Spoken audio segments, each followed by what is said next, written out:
Join us as we go on the road in a country many claim as their homeland, but only few call home.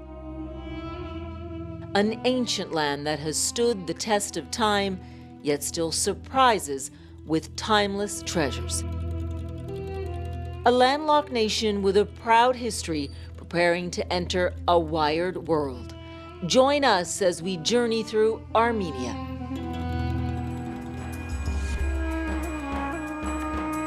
We begin in the capital, Yerevan. After 23 years of independence, there's evidence that this tiny nation is finally starting to shake off its Soviet past.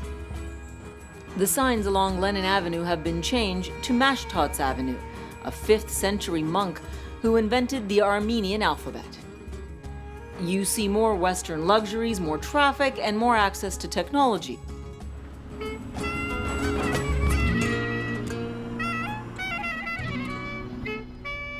At a new cafe, a younger, well-connected generation gathers on a Saturday night, most of them students, here to hang out, play games, and relax.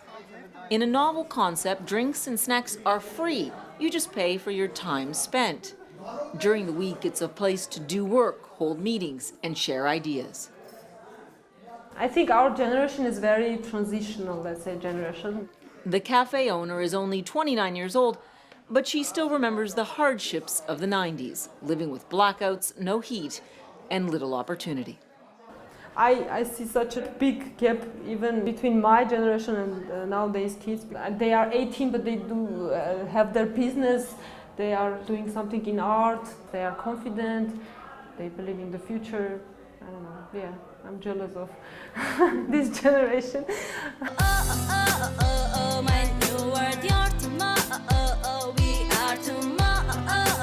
Meet Armenia's new internet generation. They are talented, ambitious, and they have just been handed the keys to the castle. The most surprising is when they come here, they're different. Suddenly everything changes. It's amazing. It's the power of what we have created. We're at Tumo Center for Creative Technologies, located on a shiny new campus overlooking Yerevan.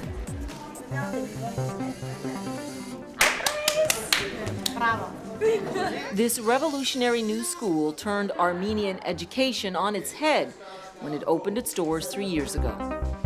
Armenia doesn't have natural resources. Our borders are closed right now. I hope that'll change soon. But right now, our link to the outside world is through virtual networks. So. In a country still trying to retool its economy, state educational resources can only go so far. Tumo has helped fill in the gaps. It's really crazy to see something like this exist here, but it's also a beautiful illustration of the developing country that Armenia is.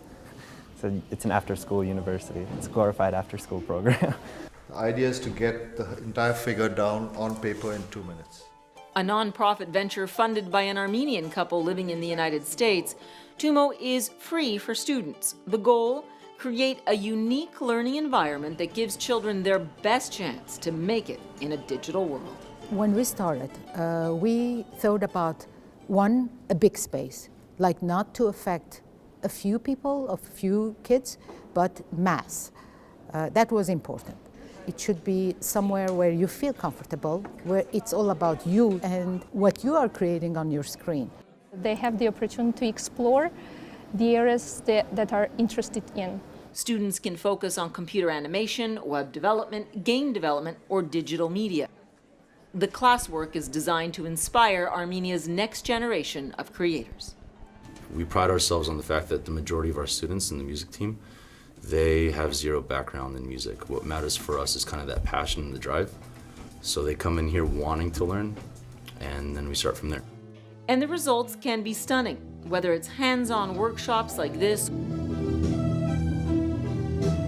or the production of original music videos. The level of expertise and talent shines through.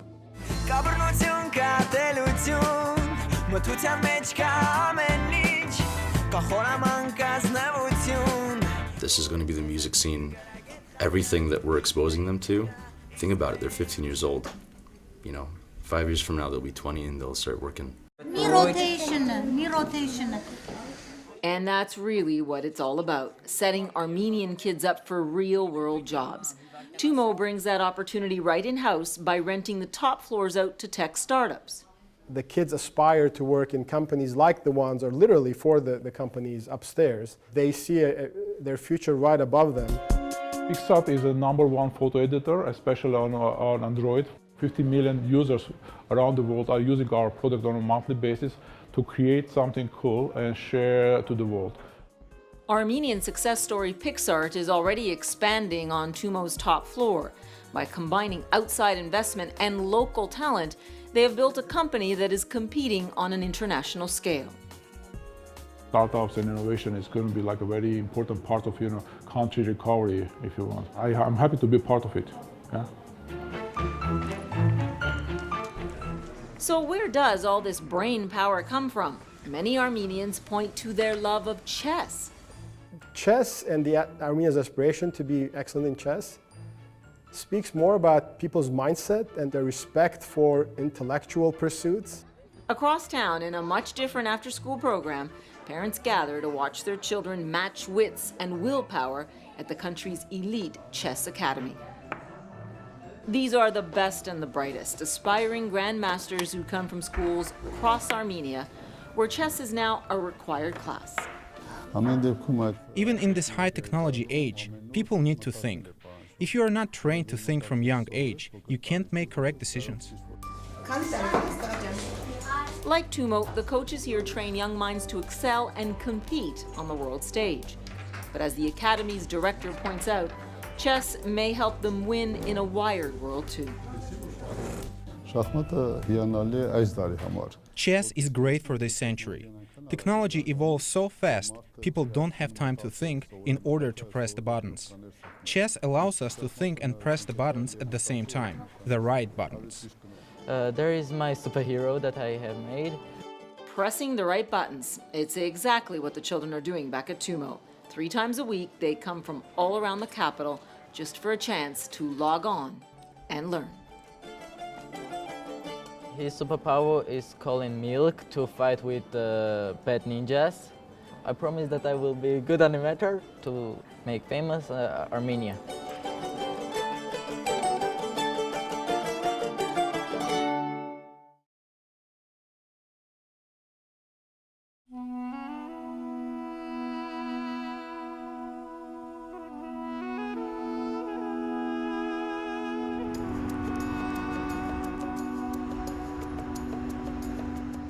To begin to understand the soul of Armenia, you must first visit this austere memorial overlooking the capital, Yerevan. The collective memory of an entire people is centered right here around the horrific event which it commemorates, the Armenian genocide. It is a stark reminder of a seismic crack in Armenia's long, proud history, when 1.5 million Armenian Christians living in the Ottoman Empire were massacred. It is very powerful, the way it is built and the architecture and the landscape. It was built in 1965, on the 50th anniversary of the genocide. In the time when, within Soviet Union, this topic was not very encouraged. It really turned into a symbol of national unity and kind of a reawakening of national tradition.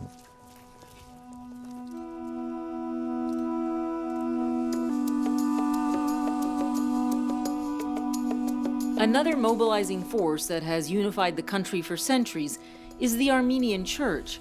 Armenia was the first nation to declare Christianity its official religion in 301 AD. Today, incredible cathedrals and monasteries dot the countryside, perched above breathtaking views or nestled in rough, mountainous hideaways. Powerful connections to a proud past.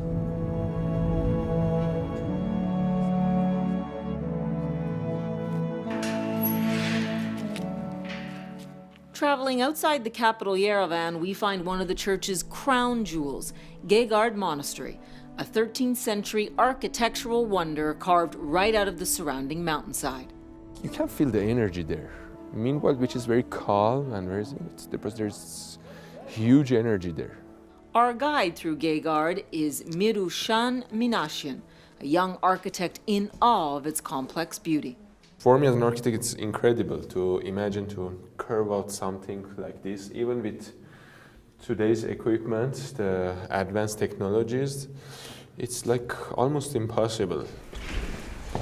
I'm really proud of the people who did it, and I'm pretty much sure they had a very big vision. As you can see, this is a carve from inside the stone, and you can see how perfect they imagined the dimensions and how accurate they did everything. Many religious sites in Armenia were destroyed by earthquakes or torn down by the Soviets. The ones that remain serve as reminders of a much larger, more dominant Armenia. When they're coming here from most of the people, and they're trying to find their roots, these places are for me, it's like the time traveling things, that you're traveling through the time and going so deep. And honestly, sometimes you can feel them.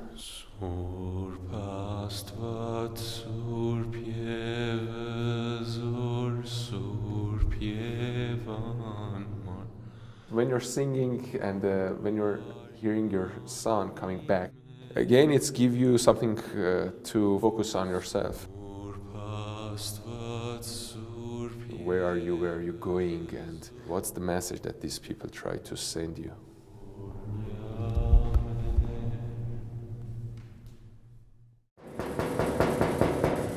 I'm coming. Marushin visits a friend's house just down the road in Garni. Hey, come on in. The host is author Inspirian. His family's home overlooks the Garni temple. Now, before exploring, they sit down and enjoy a gorgeous Armenian tea.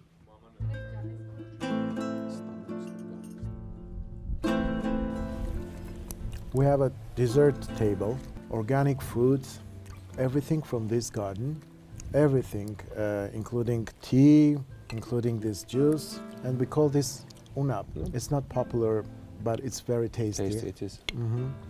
Walnut is very popular in this village, Garni.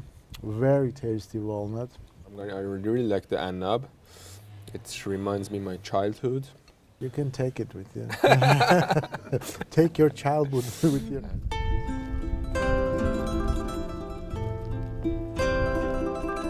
Arthur is a music artist. He lives in the capital, Yerevan, and travels the world, but finds his inspiration right here in his family village. When I come here, totally different feeling, yeah. This nature, this smell, this eyes, villagers' eyes, the pure eyes, they give me something that after I go to my studio, it helps me to create more. The temple in Garni is a first-century pagan relic that was destroyed by earthquakes. Arthur can remember it being reconstructed when he was a child. I'm very proud that we have this, and thousands of tourists, they're learning more about Armenia.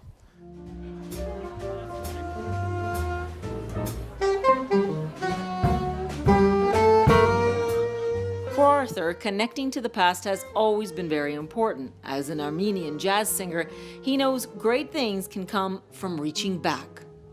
I see the young generation that sometimes they ask me, why are you doing the old music? But I'm building a little bridge for them so they can travel back and forth, so they can travel to the past to listen to that music and come back and create and build the future of Armenia.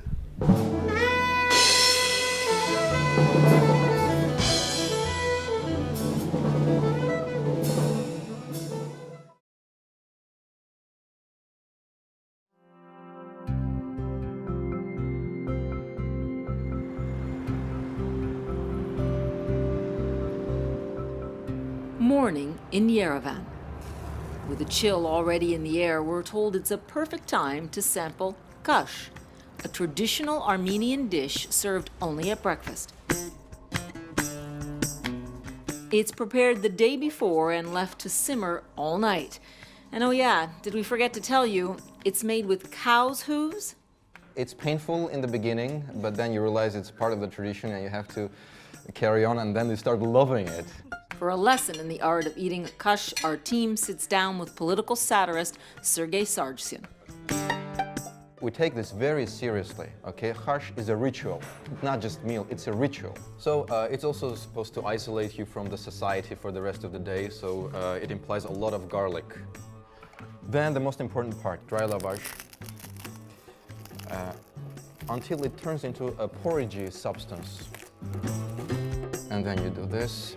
It's an apologetic sound that you know you're a sinner, you're admitting you're a sinner, and then you carry on sinning. With the early morning vodka already flowing, the conversation eventually turns to politics and the state of satire in Armenia today. We're still learning, we're still in the process. Sergei believes his show's satire is helping to put public pressure on Armenia's political elite. Reporters know that whatever they ask is going to end up on TV, and so they can't really bully the reporters. Signs of a maturing democracy? Sergei would be happy if it just made Armenian politicians smile a bit more. It's like politicians are having khash all year round. They have their khash spaces serious, and they have to take things seriously.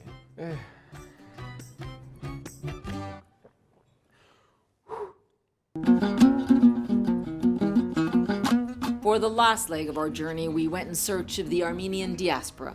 The numbers had caught our attention. Of the roughly 10 million or so Armenians alive today, only 3 million of them live inside Armenia. Many fled persecution or political instability, setting up communities around the world. But we'd heard a new generation of Armenians was coming back to reconnect with its heritage. We decided we had to tag along. But yeah, if you want to follow me. Temperamental. Tanya Akanian is a 21-year-old from Leeds, England. Her father is an Armenian born in Iran. I know I'm Armenian, but I still need to discover more. So I know I had this part of me that I was really proud of, but I needed to go and discover it and see why I was proud of it, because I just knew about food and music, and that was it. Yes, my host mom. She looks after me and cooks me lots of delicious things. Yeah, every day. Tanya is here thanks to the Birthright Armenia program. Anyone between the ages of 20 and 32 who has at least one Armenian grandparent can sign up. You can see what I mean by hospitable.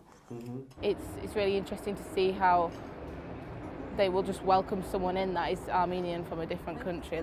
Because I don't think many people in the UK would do that. I don't know, maybe.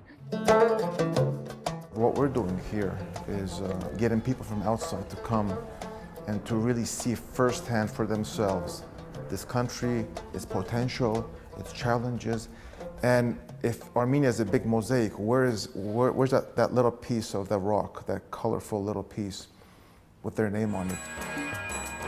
More than an immersion program, it's a chance for young professionals to engage and give back. They are expected to volunteer at least 30 hours a week. For me, I didn't really know about my roots, besides some pilaf and baklava, and kind of vaguely knowing that that's where my grandparents came from. Justin Mayfield grew up in Boston in the United States. He shares his love of music by volunteering at the Tumo School.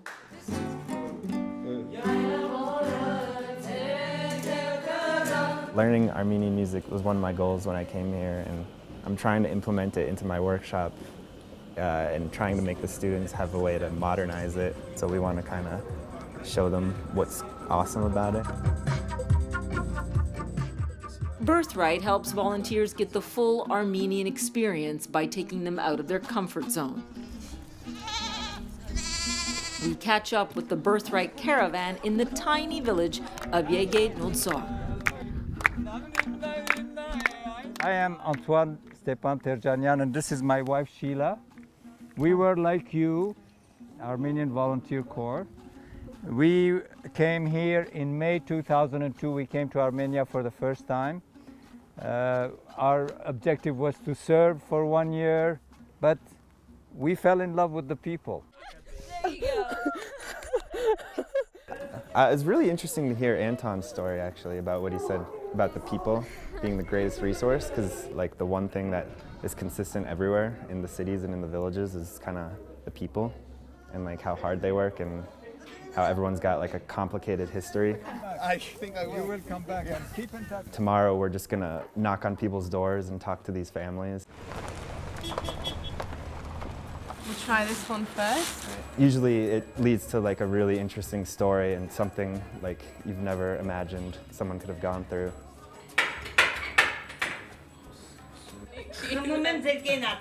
The biggest thing is like, everything keeps surprising you. There's like one thing after another that's just like, wow. Might need some more time here.